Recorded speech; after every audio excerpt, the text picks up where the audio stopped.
Hi friends, ಎಲ್ಲರಿಗೂ ನಮಸ್ಕಾರ. Welcome back to my channel S fashion tag. Friends, ಇವತ್ತಿನ ವಿಡಿಯೋದಲ್ಲಿ 30 ಇಂಚಿಂದು ಬ್ಲೌಸ್ ಮೆಜರ್ಮೆಂಟಿಂದು ಕಟಿಂಗ್ ಮಾಡೋದು ಹೇಗೆ ಅಂತ ತಿಳಿಸ್ಕೊಡ್ತಾ ಇದ್ದೀನಿ. ಇದು 4 ಟೆಕ್ಸ್ 30 ಇಂಚಿಂದು ಬ್ಲೌಸ್ ಕಟಿಂಗ್ ಆಗಿರುತ್ತೆ. ಫ್ರೆಂಡ್ಸ್, ಯಾರಿಗಾದರೂ ಈ ಒಂದು ಬ್ಲೌಸ್ ಹೊಲ್ಕೋಬೇಕು, ನಿಮ್ಮ ಒಂದು ಸೈಜು 30 ಇಂಚಿಂದಾಗಿದ್ದರೆ ನೀವು ಕೂಡ ಈ ಒಂದು ಸೈಜ್ ಪ್ರಕಾರ ಟ್ರೈ ಮಾಡಿ. ಫಸ್ಟು ಪೇಪರ್ ಕಟ್ಟಿಂಗ್ ಮಾಡಿ ತೋರಿಸ್ತಾ ಇದ್ದೀನಿ. ಫಸ್ಟು ಪೇಪರ್ ಕಟ್ಟಿಂಗ್ ಮಾಡ್ಕೊಳ್ಳೋದನ್ನು ಅಭ್ಯಾಸ ಮಾಡ್ಕೊಳ್ಳಿ ಫ್ರೆಂಡ್ಸ್. ಆಮೇಲೆ ಬಟ್ಟೆ ಏನಿದೆ ಕ್ಲಾತ್ ಕಟ್ಟಿಂಗ್ ಮಾಡಿಬಿಟ್ಟು ಹೊಲಿಯೋದನ್ನು ಅಭ್ಯಾಸ ಮಾಡ್ಕೊಳ್ಳಿ. ಒಂದ್ಸಲಿ ಪೇಪರ್ ಕಟ್ಟಿಂಗ್ ಮಾಡ್ಕೊಳೋದನ್ನು ಅಭ್ಯಾಸ ಮಾಡಿಕೊಂಡ್ರೆ ನೀವು ಡೈರೆಕ್ಟಾಗಿ ಬ್ಲೌಸು ಏನಿದೆ ಲೈನಿಂಗು ಅದನ್ನು ತಂದುಬಿಟ್ಟು ಕಟ್ಟಿಂಗ್ ಮಾಡಿ ಹೊಲಿಬೋದು. ಯಾವಾಗಲೂ ಮೈನ್ ಕ್ಲಾತ್ ಫಸ್ಟ್ ಕಟ್ ಮಾಡಬಾರ್ದು, ಲೈನಿಂಗನ್ನು ಫಸ್ಟು ಕಟ್ ಮಾಡಬೇಕಾಗತ್ತೆ. ಅದಕ್ಕಿಂತ ಮುಂಚೆ ಚೆನ್ನಾಗಿ ಪ್ರಾಕ್ಟೀಸ್ ಮಾಡಬೇಕು ಅಂದರೆ ಪೇಪರ್ ಕಟ್ಟಿಂಗು ಮಾಡೋದನ್ನು ಅಭ್ಯಾಸ ಮಾಡ್ಕೋಬೇಕು. ಆಮೇಲೆ ಅದೇ ಪೇಪರ್ ಕಟ್ಟಿಂಗ್ನು ಕೂಡ ಲೈನಿಂಗ್ ಮೇಲೆ ಇಟ್ಬಿಟ್ಟು ಮಾರ್ಕ್ ಮಾಡಿ ಕಟ್ಟಿಂಗು ಕೂಡ ಮಾಡ್ಬೋದು. ಯಾವ ಮೆಥಡ್ ಆದರೂ ನೀವು ಅಭ್ಯಾಸ ಮಾಡ್ಕೊತ ಹೋಗ್ಬೋದು ಫ್ರೆಂಡ್ಸ್. ಈಗ ನಾನು ಇಲ್ಲಿ ಮೆಜರ್ಮೆಂಟನ್ನು ಬರೆದಿಟ್ಟಿದ್ದೀನಿ. ಯಾವುದೇ ಒಂದು ಬ್ಲೌಸ್ ಕಟ್ಟಿಂಗ್ ಮಾಡೋಕ್ಕಿಂತ ಮುಂಚೆ ಈ ರೀತಿ ನಾನು ಮೆಥಡನ್ನ ಫಾಲೋ ಮಾಡ್ತೀನಿ. ಇದು ಬ್ಯಾಕ್ ಸೈಡಿಂದು 30 ಇಂಚಿಂದು ಏನಿದೆ ಬ್ಯಾಕ್ ಸೈಡಿಂದು ಮತ್ತು ಫ್ರಂಟ್ ಸೈಡು. ಕೆಲವರಿಗೆ ಕಪ್ಸ್ ಜಾಸ್ತಿ ಬರುತ್ತೆ, ಕೆಲವರಿಗೆ ಮೀಡಿಯಮ್ ಆಗಿರುತ್ತೆ, ಕೆಲವರಿಗೆ ಸ್ಮಾಲ್ ಇರುತ್ತೆ. ಹಾಗಾಗಿ ಅವರ ಒಂದು ಚೆಸ್ಟ್ ಮೆಜರ್ಮೆಂಟು ಏನಿದೆ ಅದ್ರ ಪ್ರಕಾರ ನಾವು ಕಟಿಂಗ್ ಮಾಡ್ಕೋಬೇಕು. ಸೊ ಬ್ಲೌಸು ಯಾವ ರೀತಿ ಮೆಜರ್ಮೆಂಟ್ ತೆಗಿಬೇಕು ಅನ್ನೋದನ್ನು ವಿಡಿಯೋ ಮಾಡಿ ಹಾಕಿದ್ದೀನಿ. ಅದನ್ನು ಕೂಡ ಲಿಂಕಲ್ಲಿ ಹಾಕಿರ್ತೀನಿ. ಸೊ ಅದನ್ನು ನೋಡಿಕೊಂಡ್ರೆ ನಿಮಗೆ ಪರ್ಫೆಕ್ಟ್ ಆಗ್ತೀರಾ ಇದು ಬರೆಯೋದು ಹೇಗೆ ಅಂತ. ಸೇಮ್ ಒಂದೇ ಥರ ನೀವು ಫಾಲೋ ಮಾಡ್ತಾ ಹೋದರೆ ಎಲ್ಲ ಬ್ಲೌಸ್ಗಳು ಫಿಟ್ಟಿಂಗು ಪರ್ಫೆಕ್ಟಾಗಿ ಬರ್ತಾ ಹೋಗುತ್ತೆ. ಸೊ ನೋಡಿ, ಇದು 30 ಇಂಚ್ ಬ್ಲೌಸ್ ಕಟ್ಟಿಂಗ್ ಆಗಿರುತ್ತೆ. ಯಾರಾದರೂ ಈ ಮೆಜರ್ಮೆಂಟರ್ ಇದ್ದರೆ ಇದನ್ನು ಸ್ಕ್ರೀನ್ಶಾಟು ತಗೋಬೋದು. ಕೆಲವು ಕಡೆ ವ್ಯತ್ಯಾಸ ಆಗುತ್ತೆ ಅಷ್ಟೇ, ಬಿಟ್ಟರೆ ಇನ್ನೆಲ್ಲ ಇದೇ ರೀತಿಯೇ ಇರುತ್ತೆ ಫ್ರೆಂಡ್ಸ್. ನೋಡಿ, ಇದು ಕೆಲವೊಂದು ವ್ಯತ್ಯಾಸ ಅಂದರೆ ಈಗ ಫುಲ್ ಬಸ್ಟ್ ಏನಿರುತ್ತೆ, ಕೆಲವರು ಹೈಟ್ ಇದ್ದರೆ ನೀವು 12.5ವರೆಗೂ ಇಡ್ಬೋದು. ಮೀಡಿಯಮ್ ಹೈಟ್ ಇದೆ ಅಂದರೆ 12 ಇರ್ಬೋದು, ಇಲ್ಲಾಂದರೆ 11.5ವರೆಗೂ ಇಡ್ಬೋದು. ಈ ಥರ ನೀವೇ ವ್ಯತ್ಯಾಸ ಮಾಡ್ಕೋಬೇಕಾಗತ್ತೆ. ಫಸ್ಟ್ ಟೈಮ್ ಹೊಲ್ಕೊಂಡಾಗ ಸ್ವಲ್ಪ ಲೂಸ್ ಆಯಿತು ಕಪ್ಸತ್ತ ಅಂದರೆ ಕಡಿಮೆ ಇಡ್ರಿ. ಸೊ ಇದು ಅಷ್ಟೇ, ಕೆಲವರು 6.5ಇಂದ 7 ಇಂಚು 7.5ವರೆಗೂ ಬರುತ್ತೆ. ಹೈಟ್ ಇದೆ 7.5ವರೆಗೂ ತೊಗೋಬೋದು, 7.5ವರೆಗೂ, ಇಲ್ಲಾಂದರೆ 6.5 ಸ್ಟಾರ್ಟಿಂಗ್ ಇಡ್ಬೋದು. ಇನ್ನು ವ್ಯತ್ಯಾಸ ಬರೋದು ಅಂತಂದರೆ ಇಲ್ಲಿ ವೇಸ್ಟಲ್ಲಿ ಬರುತ್ತೆ. ಇಲ್ಲಿ ಕೆಲವರಿಗೆ ಜಾಸ್ತಿ ಅಗಲ ಬರುತ್ತೆ ಸೊಂಟ, ಮೇಲೆ ಇಷ್ಟೇ ಇದ್ದರು 7.5 ಇದ್ದರು, ಕೆಳಗಡೆ ಸೊಂಟ ಆಳ್ತಾ ಇರುತ್ತಲ್ವ, ಕೆಲವರಿಗೆ 6.5, 7.5 ಈ ರೀತಿ ಬರುತ್ತೆ. ಆಮೇಲೆ ಹೆವಿ ಬಸ್ಟ್ ಇದ್ದಾಗ ಇಲ್ಲಿ ಟಕ್ಸಿಗೆ 2 ಇಂಚ್ ಅಂತ ಬಿಟ್ಟಿದ್ದೀವಲ್ಲ, ಇದನ್ನು ನೀವು ಜಾಸ್ತಿ ಇಟ್ಕೊಬೋದು. ಅಂದರೆ 3 ಇಂಚ್ವರೆಗೂ ನೀವು ಜಾಸ್ತಿ ತೊಗೋಬೋದು. ನೋಡಿ, ಈ ರೀತಿ ಇದೆ. ಇದು ಬ್ಯಾಕ್ ಸೈಡು. ಈಗ ನಾನು ಹೇಳ್ಕೊಡ್ತಾ ಇರೋದು ಬ್ಯಾಕ್ ಸೈಡ್ ಕಟ್ಟಿಂಗು. ಸೊ ಅದಕ್ಕೆ ಈ ಒಂದು ಮೆಜರ್ಮೆಂಟ್ ಪ್ರಕಾರ ನಾನೀಗ ಕಟ್ಟಿಂಗ್ ಮಾಡ್ತಾ ಹೋಗ್ತೀನಿ. ಸೊ ನಾನಿಲ್ಲಿ ಪೇಪರ್ ಕಟ್ಟಿಂಗ್ ಮಾಡೋದಕ್ಕೆ ಸ್ಕೆಚ್ ಪೆನ್ನು ಮತ್ತು ಪೇಪರ್ ಕಟ್ ಮಾಡೋದಕ್ಕೆ ಅಂತ ಈ ರೀತಿ ವೇಸ್ಟ್ ಆಗಿರೋ ಸೀಸರ್ನ ಇಟ್ಕೊಂಡಿದ್ದೀನಿ. ಸೊ ನೀವು ಕೂಡ ಈ ರೀತಿ ಫಾಲೋ ಮಾಡ್ತಾ ಹೋದರೆ ನಿಮ್ಮ ಕತ್ರಿ ಏನಿದೆ ಶಾರ್ಪ್ ಇರೋ ಕತ್ರಿ ಎಲ್ಲ ಹಾಳಾಗೋಗಲ್ಲ. ಪೇಪರ್ ಕಟ್ಟಿಂಗ್ ಮಾಡೋಕ್ಕೆ ಅಂತಲೇ ಒಂದು ಕತ್ರಿನ ಇಟ್ಕೋಬೇಕು. ಸೊ ಈಗ ಈ ಮೆಜರ್ಮೆಂಟ್ ಪ್ರಕಾರ ನಾನು ನಿಮಗೆ ತಿಳಿಸ್ಕೊಡ್ತಾ ಹೋಗ್ತೀನಿ.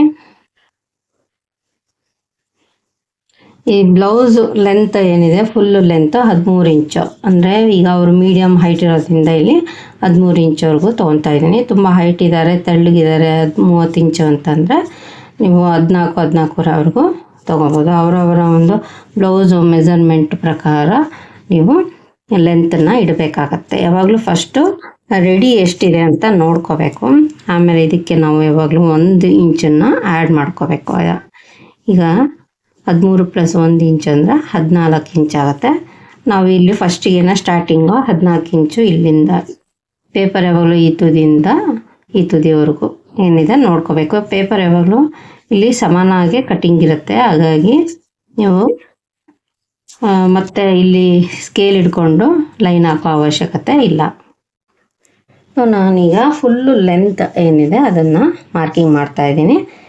ಸೊ ರೆಡಿ ಏನಿದೆ ಅದಕ್ಕೆ 1 ಇಂಚ್ ಆ್ಯಡ್ ಮಾಡಿಕೊಂಡು ಮಾರ್ಕ್ ಮಾಡಿದ್ರೆ ಆಯಿತು. ಅವ್ರದ್ದು ರೆಡಿ 14 ಇದ್ದರೆ 1 ಇಂಚ್ ಆ್ಯಡ್ ಮಾಡಿ 15 ಇಡಿ.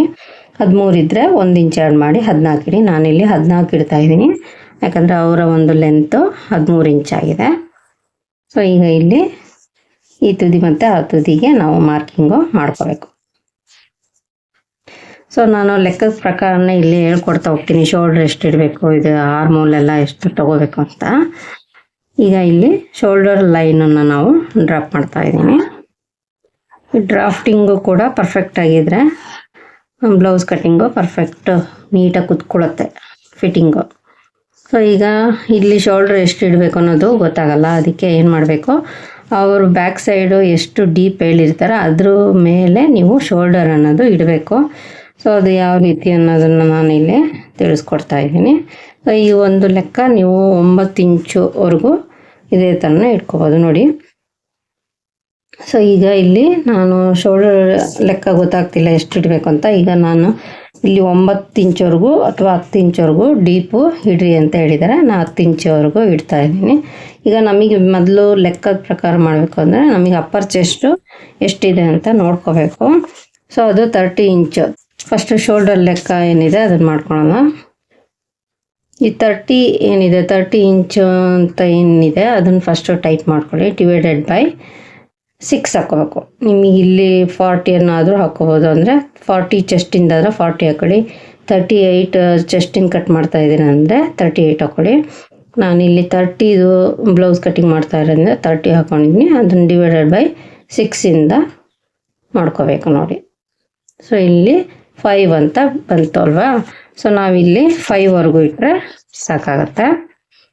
ಆಮೇಲೆ 10ಕ್ಕಿಂತ ಜಾಸ್ತಿ ಇಡ್ತಾ ಇದ್ದೀರಾ ಬ್ಲೌಸ್ ಇದು ಡೀಪ್ ಅಂದರೆ ನೀವು ಕಾಲು ಇಂಚು ಲೆಸ್ ಮಾಡ್ತಾ ಬರ್ರಿ. 1 ಇಂಚಿಗೂ ಕಾಲು ಇಂಚು ಲೆಸ್ ಮಾಡಬೇಕು. ಸೊ ನಾನಿಲ್ಲಿ ಇದು 9 ಇಂಚವರೆಗೂ ಬರುತ್ತೆ. ಈ ಒಂದು ಲೆಕ್ಕ ಏನಿದೆ 6ಇಂದ ಡಿವೈಡೆಡ್ ಮಾಡೋದೇನಿದೆ ಇದು 9 ಇಂಚವರೆಗೂ ಬರುತ್ತೆ. ನೀವು 10, 11, 12 ಇಂಚು ಇಡ್ತೀರಾ ಅಂದರೆ ಒಂದು ಕಾಲು ಇಂಚು ಕಡಿಮೆ ಮಾಡಬೇಕು. ಸೊ ನಾನಿಲ್ಲಿ 5 ಬಂದಿತ್ತಲ್ವ, ಇಲ್ಲಿ 1/4 ಇಂಚು ಕಡಿಮೆ ಮಾಡ್ತಾ ಇದ್ದೀನಿ. ಯಾಕಂದರೆ ಅಲ್ಲಿ ಪರ್ಫೆಕ್ಟಾಗಿ ಕೂತ್ಕೊಳ್ಳುತ್ತೆ. ಈಗ ನಾನಿಲ್ಲಿ 4.75 ಇಂಚವರೆಗೂ ಲೈನನ್ನು ಹಾಕೊತೀನಿ. ಮತ್ತು ಈ ಒಂದು ಆರ್ಮ್ ಡೌನಿಂಗು ಏನಿದೆ ಇಲ್ಲಿ ಎಷ್ಟು ಇಡ್ತೀರೋ ಅದಕ್ಕಿಂತ ಒಂದು ಅರ್ಧ ಇಂಚು ಜಾಸ್ತಿ ಇಟ್ಟರೆ ಸಾಕಾಗುತ್ತೆ. ಸೊ ನಾನು ಇಲ್ಲಿ 4.75 ಇಟ್ಟಿದ್ದೀನಲ್ವ, ಈಗ ಇಲ್ಲಿ 5.25 ಬಂದಿದೆ. ಸೊ 5.25ಗೆ ನೀವು ಮಾರ್ಕಿಂಗ್ ಮಾಡಿಕೊಂಡ್ರೆ ಸಾಕಾಗುತ್ತೆ ನೋಡಿ. 5.25 ಅಂದರೆ ಇಲ್ಲಿವರೆಗೂ ಬರುತ್ತೆ. ಸೊ ಕೆಲವ್ರದ್ದು ಆರ್ಮೋಲ್ ವ್ಯತ್ಯಾಸ ಕೂಡ ಬರ್ತಾ ಹೋಗುತ್ತೆ, ಅದನ್ನು ನಿಮಗೆ ತಿಳಿಸ್ಕೊಡ್ತೀನಿ. ಈಗ ಇಲ್ಲಿ ಲೆಕ್ಕ ಸಿಕ್ತಲ್ವ ಕರೆಕ್ಟ್ 5.25. ಈಗ ಇದನ್ನು ನಾವು ಒಂದು ಲೈನನ್ನು ಹಾಕೊಳ್ತಾ ಇದ್ದೀನಿ. ಸೊ ಇಲ್ಲಿ chest measurement, back chest front chest ಕೆಲವ್ರದ್ದು ವ್ಯತ್ಯಾಸ ಆಗ್ತಾ ಇರುತ್ತೆ. ಹೆವಿ ಬಸ್ಟ್ ಇರೋರಿಗೆ ಫ್ರಂಟ್ ಸೈಡ್ ಜಾಸ್ತಿ ತೊಗೋಬೇಕಾಗುತ್ತೆ. ಇಲ್ಲ 2 ಸೈಡು ಸಮನಾಗೇ ಇದೆ ಅಂತಂದರೆ 2 ಸೈಡು ಸಮನಾಗೇ ಇರಿ. ಸಾಮಾನ್ಯವಾಗಿ ತೆಳ್ಳಗಿರೋರು ಅಂದರೆ 28, 30, 32, 36ವರೆಗೂ ಸಮನಾಗಿ ಇಡ್ಬೋದು. ಹೆವಿ ಬಸ್ಟ್ ಅಂದರೆ 40, 42 ಈ ರೀತಿ ಇರೋರಿಗೆ, ಹೆವಿ ಬಸ್ಟ್ ಇರೋರಿಗೆ ಸ್ವಲ್ಪ ವ್ಯತ್ಯಾಸ ಆಗುತ್ತೆ ಕಟ್ಟಿಂಗ್ ಅನ್ನೋದು. ಈಗ ನಾನಿಲ್ಲಿ 7.5 ಇಟ್ಟಿದ್ದೀನಿ. ಮತ್ತು ಡೀಪ್ ತುಂಬ ಕಡಿಮೆ ಇಡೋದಾದರೆ ಅಂದರೆ 4, 5, 6 ಇಂಚ್ ಇಡೋದಾದರೆ ನೀವು ಇಲ್ಲಿ ಈ ಪಾಯಿಂಟಿಂದ ಒಂದು ಅರ್ಧ ಇಂಚು ಎಕ್ಸ್ಟ್ರಾನೇ ಇಟ್ಕೊಳ್ಳಿ ಫ್ರೆಂಡ್ಸ್. ಯಾಕಂದರೆ ಇಲ್ಲಿ ಡೀಪ್ ಕಡಿಮೆ ಬಂದಾಗೆಲ್ಲ ಬಟ್ಟೆ ಜಾಸ್ತಿ ಬೇಕಾಗುತ್ತೆ ಬ್ಯಾಕ್ ಸೈಡು. ಹಾಗಾಗಿ ಈಗ ಡೀಪು ಜಾಸ್ತಿ ಇರೋದ್ರಿಂದ ನಾನು ಅಷ್ಟೇ ಇಡ್ತಾಯಿದ್ದೀನಿ. ಇದು 9, 10 ಇಂಚವರೆಗೂ ಪರವಾಗಿಲ್ಲ. 11, 12 ಇಂಚ್ ಆದರೆ ಈ ಪಾಯಿಂಟಿಂದ ನೀವು ಒಳಗಡೆ 1/4 ಇಂಚು ಕಡಿಮೆ ಮಾಡ್ಕೋಬೇಕಾಗುತ್ತೆ. 11 ಇಂಚ್ ಇಡ್ತಾ ಇದ್ದೀರಾ ಡೀಪು ಅನ್ನೋದಾದರೆ ಒಂದು 1/4 ಇಂಚ್ ಕಡಿಮೆ ಮಾಡ್ಕೊಳ್ಳಿ. 12 ಇಂಚ್ ಇಡ್ತಾ ಇದ್ದೀರಾ ಅಂದರೆ ಒಂದು 3/4 ಇಂಚವರೆಗೂ ಕಡಿಮೆ ಮಾಡ್ಕೋಬೋದು. ಈಗ ಇಲ್ಲಿ ಮಾರ್ಜಿನ್ ಬಂದುಬಿಟ್ಟು 2 ಇಂಚ್ ಇಡ್ತಾ ಇದ್ದೀನಿ. ಯಾಕಂದರೆ ಅವರು ಮುಂದೆ ದಪ್ಪ ಆದರೂ ಈ ಇದಿರುತ್ತಲ್ವ ಸ್ಟಿಚಿಂಗು ಬಿಚ್ಕೋಬೋದು. ಸೊ ಇಲ್ಲಿ ಮಾರ್ಜಿನ್ ಬಂದು 2 ಇಂಚೇ ಇಡೋಣ. ಮೇಲೆ 2 ಇಂಚ್ ಇಟ್ಟಿದ್ದೀನಿ ನಾನು.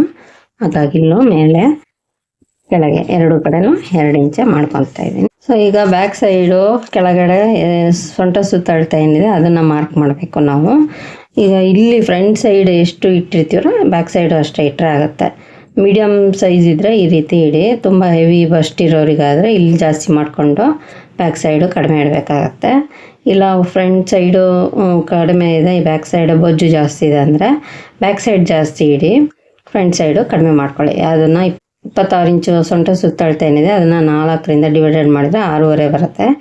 ಕೆಲವರಿಗೆ ಸೊಂಟ ಸುತ್ತಳತೆ ವ್ಯತ್ಯಾಸ ಇರುತ್ತೆ. 30 ಇಂಚಿಂದ ಅಪ್ಪರ್ ಚೆಸ್ಟ್ ಆಗಿದ್ರು ಕೆಳಗಡೆ 26, 28 ಅಥವಾ 30 ಇಂಚ್ವರೆಗೂ ಬರುತ್ತೆ. ಕೆಲವ್ರದ್ದು ಸೊಂಟ ಸುತ್ತಳತೆ. ಸೊ ಅದ್ರ ಪ್ರಕಾರ ನಾವು 4ಇಂದ ಡಿವೈಡೆಡ್ ಮಾಡ್ಕೊಂಡು ಇಡ್ಬೋದು. ಮೀಡಿಯಮ್ ಸೈಜ್ ಇರೋರಿಗೆ, ಕಡಿಮೆ ಸೈಜ್ ಇದೆ ಅನ್ನೋರಿಗೂ ಇದೇ ರೀತಿಯೇ ಇಡ್ಬೋದು. 4ಇಂದ ಡಿವೈಡೆಡ್ ಮಾಡಿ. ತುಂಬ ಹೆವಿ ಬಸ್ಟ್ ಇರೋರಿಗೆ ಮುಂದ್ಗಡೆ ಜಾಸ್ತಿ ಮಾಡ್ಕೊಳ್ಳಿ, ಇಲ್ಲ ಹಿಂದ್ಗಡೆ ಬ್ಯಾಕ್ ಸೈಡು ಬೊಜ್ಜು ಜಾಸ್ತಿ ಇದೆ ಅಂದರೆ ಬ್ಯಾಕ್ ಸೈಡ್ ಜಾಸ್ತಿ ಮಾಡಿಕೊಂಡು ಇಲ್ಲಿ ಕಡಿಮೆ ಮಾಡ್ಕೊಳ್ಳಿ. ಈಗ ನಾನು ಬ್ಯಾಕ್ ಸೈಡು 6.5 ಇಂಚು ಇಡ್ತಾ ಇದ್ದೀನಿ.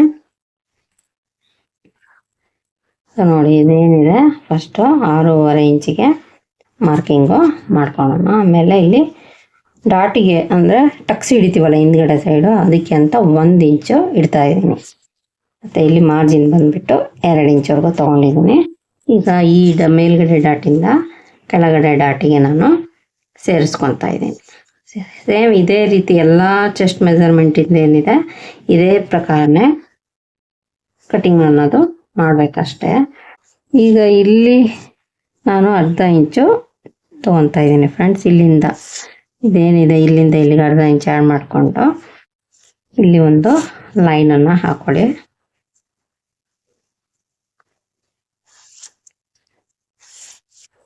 ಮತ್ತು ಕೆಳಗಡೆಯಿಂದ ಇಲ್ಲಿಗೆ 1 ಇಂಚಿಗೆ ಮಾರ್ಕ್ ಮಾಡ್ಕೋಬೇಕು. ಸೊ ಈಗ ಇಲ್ಲಿಂದ ಇಲ್ಲಿ 1-2 ಇಂಚ್ವರೆಗೂ ತೊಗೊಂಡ್ಬಿಟ್ಟು ಈ ರೀತಿ ಶೇಪನ್ನು ನೀವು ಫ್ರೀ ಹ್ಯಾಂಡ್ ಡ್ರಾಯಿಂಗು ಮಾಡ್ಕೋಬೋದು. ಈಗ ನಾನಿಲ್ಲಿ ಏನು ಮಾರ್ಕ್ ಮಾಡಿದ್ದೀನಿ ಇದನ್ನು ನಾವೀಗ ಅಳತೆ ಮಾಡ್ಕೊಳ್ಳೋಣ. ಸೊ ಈಗ ಆರ್ಮೋಲ್ ಏನಿದೆ 7.5 ಅಂದರೆ ನಾನು 1/2 ಇಂಚ್ ಇಲ್ಲಿ ಮೇಲಿಂದ ಸೇರಿಸಿ ಆ್ಯಡ್ ಮಾಡ್ಕೊಂಡಿದ್ದೀನಿ. ಇದು ಹಂಗಾಗಿ ನಾನಿಲ್ಲಿ ತುದಿದು ಮೇಲ್ಗಡೆ ಗೆರೆ ಏನಿದೆ ಇಲ್ಲಿಂದನೇ ಇಟ್ಕೊಂಡ್ಬಿಡ್ತೀನಿ. ಈ ರೀತಿ ಇಟ್ಕೊಂಡು ಇಲ್ಲಿ ಅಳತೆಯನ್ನು ಮಾಡ್ಕೋಬೇಕು. ಈ ರೀತಿ ತಿರುಗಿಸಿದಾಗ ನೋಡಿ ಪರ್ಫೆಕ್ಟಾಗಿ 7.5 ಬರ್ತಾ ಇದೆ. ಸೊ ಈಗ ಇದರಲ್ಲೇನು ವ್ಯತ್ಯಾಸ ಮಾಡ್ಕೊಳ್ಳೋಗತ್ತೆಲ್ಲ. ಅಕಸ್ಮಾತ್ ನಿಮಗೆ ಕಡಿಮೆ ಬರ್ತಾ ಇದೆ ಅಂದರೆ ಇನ್ನೊಂಚೂರು 1/4 ಇಂಚಿಗೆ ಲೈನನ್ನು ಹಾಕಿಬಿಟ್ಟು ಇದನ್ನು ಈ ರೀತಿ ಡ್ರಾ ಮಾಡ್ಕೋಬೇಕು. ಇಲ್ಲ ತುಂಬ ಜಾಸ್ತಿ ಆಯಿತು ಆರ್ಮೋಲ್ ಅಂತಂದರೆ ಮೇಲ್ಗಡೆ 1/4 ಇಂಚು ಲೈನ್ ಹಾಕಿಬಿಟ್ಟು ಮತ್ತೆ 1 ಇಂಚಿಗೆ ಮಾರ್ಕ್ ಮಾಡಿ ಹಿಂಗೆ ಶೇಪನ್ನು ತೆಗಿಬೇಕು. ಸೊ ಈ ರೀತಿ ನೀವು ಜಾಸ್ತಿ ಕಡಿಮೆ ಅನ್ನೋದನ್ನ ಮಾಡ್ಕೊಬೋದು. ಈಗ ನಾನಿಲ್ಲಿ ನೆಕ್ ಕಟಿಂಗು ಮಾಡ್ತಾಯಿದ್ದೀನಿ. ಸೊ ಇಲ್ಲಿ ಕೆಲವರು ಪಟ್ಟಿ ಕಡಿಮೆ ಇರಲಿ ಅಂತ ಹೇಳ್ತಾರೆ, ಅದ್ರ ಪ್ರಕಾರ ನೀವು ಮಾಡ್ಕೊಳ್ಳೋದು ಒಳ್ಳೆಯದು. ಸೊ ನಾನಿಲ್ಲಿ ಇವರಿಗೆ 2 ಇಂಚ್ವರೆಗೂ ಪಟ್ಟಿ ಬೇಕು ಅಂತ ಹೇಳಿದ್ದಾರೆ, ಶೋಲ್ಡರ್ ಪಟ್ಟಿ. ಫಸ್ಟು 2 ಇಂಚಿಗೆ ಮಾರ್ಕ್ ಮಾಡಿಕೊಂಡು ಇಲ್ಲಿ ಒಂದು 1/2 ಇಂಚು ಹೊಲಿಗೆಗೆ ಅಂತ ಹೋಗುತ್ತೆ ಇಲ್ಲಿ, ಮತ್ತು 1/4 ಇಂಚು ಇಲ್ಲಿ ನೆಕ್ ಹತ್ರ ಹೋಗುತ್ತೆ ಬಟ್ಟೆ. ಹಾಗಾಗಿ ಈ ರೀತಿ ಮಾರ್ಕ್ ಮಾಡ್ಕೊಳ್ಳಿ ನೀವು. ಈಗ ಇಲ್ಲಿ ಸಿಕ್ಕಿರೋದು 2 ಇಂಚು. ಸೊ ಈಗ ಕೆಳಗಡೆ 2 ಇಂಚು ಬಿಡ್ತಲ್ಲೇ ನಾವು ಮಾರ್ಕಿಂಗ್ ಅನ್ನೋದು ಮಾಡಬೇಕು. ಅದಕ್ಕಿಂತ ಮುಂಚೆ ನಾವಿಲ್ಲಿ ಡೀಪ್ ಅನ್ನೋದು ಮಾರ್ಕ್ ಮಾಡ್ಕೊಳ್ಳೋಣ. 10 ಇಂಚು ಮಾರ್ಕ್ ಮಾಡಿದ್ದೀನಿ. ಈಗ ಇಲ್ಲಿ ತುಂಬ ತೆಳು ಇದ್ದಾರೆ ಅಂದರೆ 2 ಇಂಚಿಗೆ ಬಿಡ್ತಲ್ಲಿ ತೊಗೊಳ್ಳಿ. ಇಲ್ಲ ಬ್ರಾಡ್ ಬೇಕು ಅಂತ ಅಂದಿದ್ರೆ ಅವರು ಇನ್ನೊಂದು 1/2 ಇಂಚು ಇಲ್ಲಿಗೆ ಮಾರ್ಕ್ ಮಾಡಿಕೊಂಡು ಲೈನನ್ನು ಹಾಕಬೇಕಾಗುತ್ತೆ. ಇವರಿಗೆ ತೆಳು ಇರೋದ್ರಿಂದ ನಾನು ಜಾಸ್ತಿ ಇಡೋಕ್ಕೋಗಲ್ಲ, ಕೆಳಗಡೆ ಮೇಲೆ ಎಷ್ಟಿರುತ್ತೋ ಅಷ್ಟೇ ಇಡ್ತೀನಿ ಸೇಮು.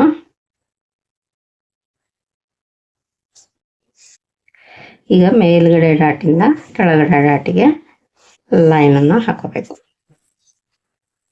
ಈಗ ನಾನಿಲ್ಲಿ ಒಂದು 1/2 ಇಂಚು ಇದಕ್ಕೆ ಮಾರ್ಕಿಂಗು ಮಾಡ್ತಾಯಿದ್ದೀನಿ. ಇಲ್ಲಿಂದ ಇಲ್ಲಿಗೆ ಒಂದು 1/2 ಇಂಚು ಗ್ಯಾಪ್ ಇಟ್ಬಿಟ್ಟು ಈ ರೀತಿ ರೌಂಡ್ ಶೇಪು ಕೊಟ್ಟರೆ ಬ್ಯಾಕ್ ಸೈಡ್ ಕಟ್ಟಿಂಗು ರೆಡಿ ಆಯಿತು. ಇದು ಬ್ಯಾಕ್ ಪಾರ್ಟು 30 ಇಂಚಿಂದು. ನಾವು ಮಾರ್ಜಿನ್ ಎಷ್ಟು ಬಿಟ್ಟಿದ್ದೀವಿ ಅದನ್ನು ಕೂಡ ಇಲ್ಲಿ ಬರ್ಕೋಬೇಕು.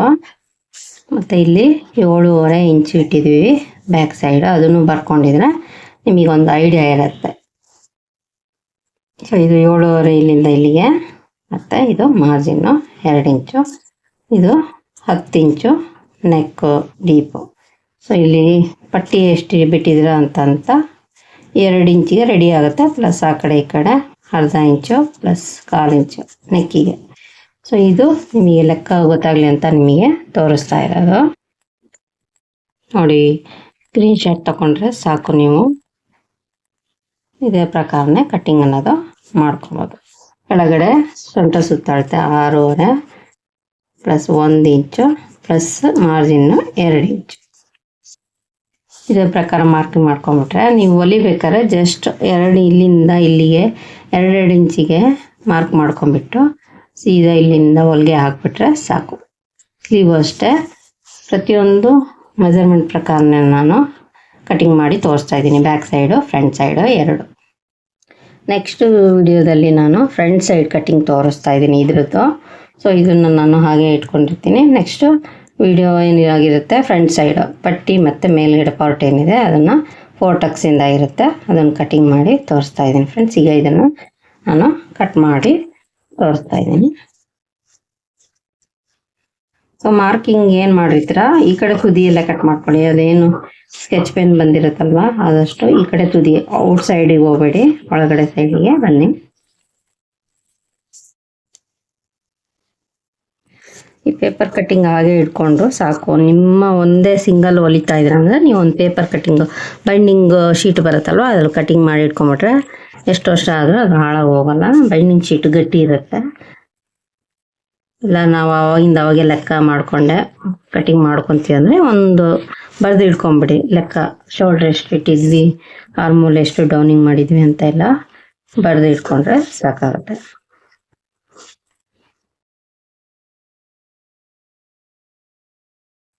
ನಿಮಗೇನಾದರೂ ಶೋಲ್ಡರ್ ಡ್ರಾಪಿಂಗ್ ಪ್ರಾಬ್ಲಮ್ ಇದೆ ಅಂತ ಅಂದರೆ ಕೆಲವರು ಇಳಿ ಭುಜ ಇರುತ್ತೆ, ಕೆಲವ್ರದ್ದು ಒಳಗಡೆ ಭುಜ ಡೌನ್ ಇರುತ್ತೆ. ಆವಾಗ ಈ ರೀತಿ ನೋಡಿ ಇಲ್ಲಿಂದ ಇಲ್ಲಿಗೆ 1/4 ಇಂಚು. ಸೊ ಇದು ನೆಕ್ ಸೈಡು ನಾನು ಮಾಡ್ತಾ ಇರೋದು. ಇಷ್ಟು ಈ ರೀತಿ ಇಳಿಸ್ಕೊಬೇಕು, ಕಟಿಂಗ್ ಮಾಡಬೇಕು. ಇಲ್ಲಾಂದರೆ ನೀವು ಫ್ರಂಟ್ ಸೈಡಿಗಾದರೂ ಈ ರೀತಿ ಡೌನು ಮಾಡ್ಕೊಬೋದು ನೆಕ್ ಸೈಡು. ಈಗ ನಾನು ನೆಕ್ಕು ಏನಿದೆ ಇಲ್ಲಿ ಈ ರೀತಿ ಕಟ್ ಮಾಡಿ ರೌಂಡು ಕಟಿಂಗ್ ಮಾಡ್ಕೊಂಬಿಡ್ತೀನಿ. ಯಾಕಂದರೆ ಬಟ್ಟೆ ಮೇಲೆ ಇಟ್ಟು ಕಟ್ ಮಾಡ್ಕೊಳ್ಳೋದ್ರಿಂದ ನೀವು ಈ ರೀತಿನೇ ಮಾಡ್ಕೊಳ್ಳಿ. ಇದು ರೌಂಡ್ ಶೇಪ್ ಅಷ್ಟೇ ಪರ್ಫೆಕ್ಟಾಗಿ ಕಟ್ಟಿಂಗು ಮಾಡ್ಕೋಬೇಕು. ಇಲ್ಲಾಂದರೆ ಕೆಲವರು ಇಷ್ಟಪಡಲ್ಲ, ನೀವು ಹೊಲ್ದಿರೋದು ಬ್ಯಾಕ್ ಸೈಡು ರೌಂಡ್ ನೆಕ್ಕು ಸರಿಯಾಗಿಲ್ಲ ಅಂತ ಕಂಪ್ಲೇಂಟ್ ಮಾಡ್ತಾರೆ. ಇದು ಕೂಡ ನೀವು ಅಭ್ಯಾಸ ಮಾಡ್ಕೋಬೇಕು. ನೋಡಿ ಫ್ರೆಂಡ್, ಇದಿಷ್ಟು ಬ್ಯಾಕ್ ಪಾರ್ಟು ಕಟ್ಟಿಂಗು. ನೆಕ್ಸ್ಟ್ ವಿಡಿಯೋದಲ್ಲಿ ಫ್ರಂಟ್ ಪಾರ್ಟ್ ಕಟ್ಟಿಂಗ್ ಬರುತ್ತೆ, ಅದರ ನೆಕ್ಸ್ಟು ಸ್ಲೀವ್ ಕಟ್ಟಿಂಗ್ನ ತೋರಿಸ್ತೀನಿ. ಸೊ ಯಾರಿಗಾದ್ರೂ ಈ ವಿಡಿಯೋ ಯೂಸ್ಫುಲ್ ಅಂತ ಅನಿಸಿದರೆ ಪ್ಲೀಸ್ ಫ್ರೆಂಡ್ಸ್ ಕಮೆಂಟ್ ಮಾಡಿ ತಿಳಿಸಿ. ಹಾಗೆ ಲೈಕ್ ಮಾಡಿ, ಶೇರ್ ಮಾಡಿ, ಸಬ್ಸ್ಕ್ರೈಬ್ ಮಾಡ್ಕೊಳ್ಳೋದನ್ನು ಮಾತ್ರ ಮರಿಬೇಡಿ. Thank you for watching.